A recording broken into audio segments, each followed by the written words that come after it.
This segment of Learning Together is going to focus on finding growth edges and selecting priorities.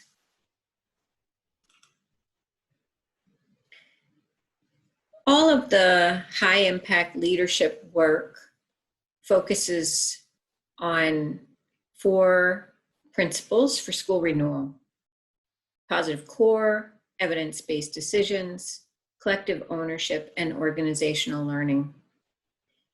Our previous focus on creating school performance profiles lives in large part in evidence-based decisions, and our work today continues that while also remembering the positive core.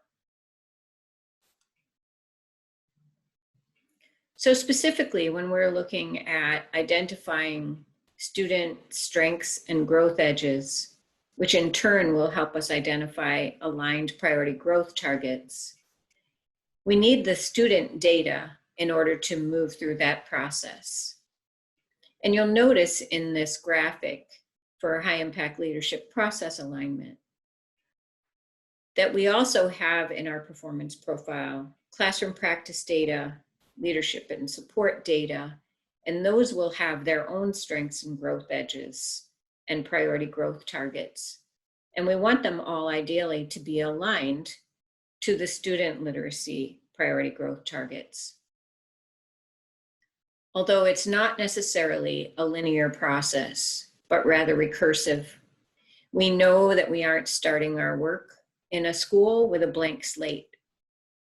We've also said we want to walk alongside our schools and be who they need us to be as they're embarking on school renewal. So we're focusing our learning today in the red circle. But you know where your school is, and you will need to determine how and when best to bring that conversation there.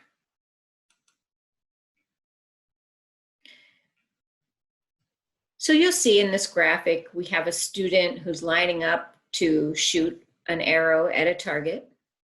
And so we can think about this as a metaphor for the targets that we have in mind for our students academically and social emotionally in our schools. So in order to get to those growth targets for students, what might we need to know? What might the data look like in order to identify their current strengths and their growth edges? What would we need to know in order to make those growth targets specific, measurable, actionable, realistic, and time-bound? These questions will help ensure that you have the data you need in your school performance profile. It's not a recipe, and it's not about building the perfect profile. However, it's critical to use data to guide the process of writing student priority growth targets. Otherwise, how would we know if a strategy is working without those student targets? They provide the urgency, they energize and compel us forward. We know educators are by nature problem solvers and will look often at what they can do first, which looks more like those instructional targets. But we cannot keep piling more strategies on and hope that they will help the student hit the target.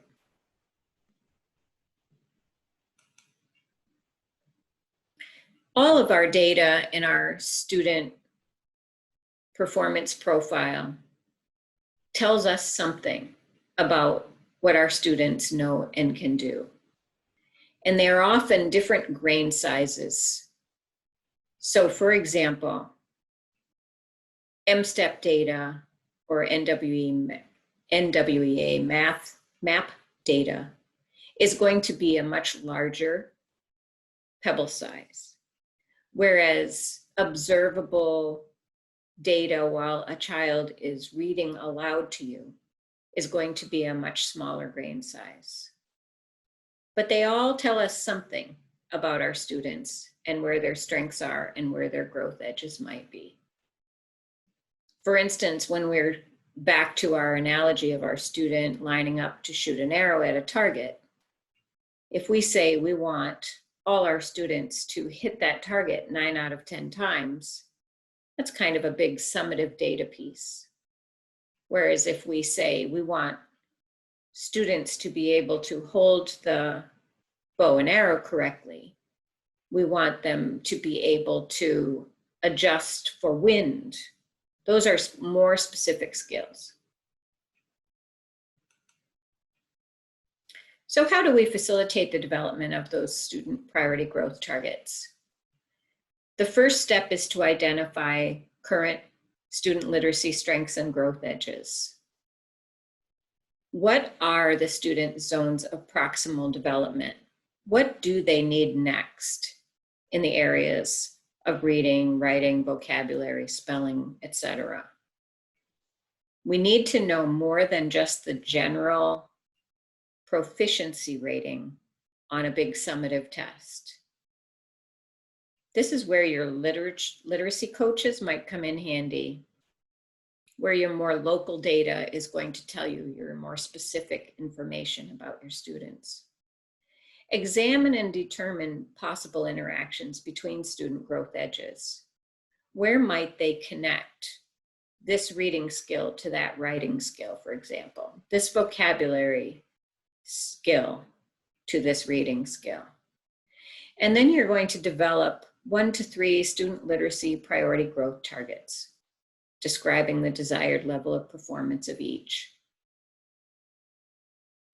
These are the kinds of things that are going to be able to tell us then if our strategies that we put in place are working, because we would be able to see growth in those specific priority growth targets.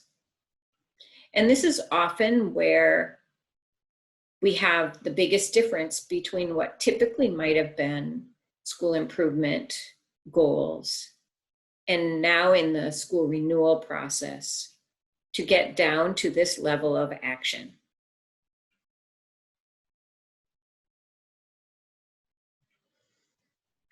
Listen next to the video with Jeremy telling a story about working with a cohort A building and how they have moved through a recursive process to narrow their focus.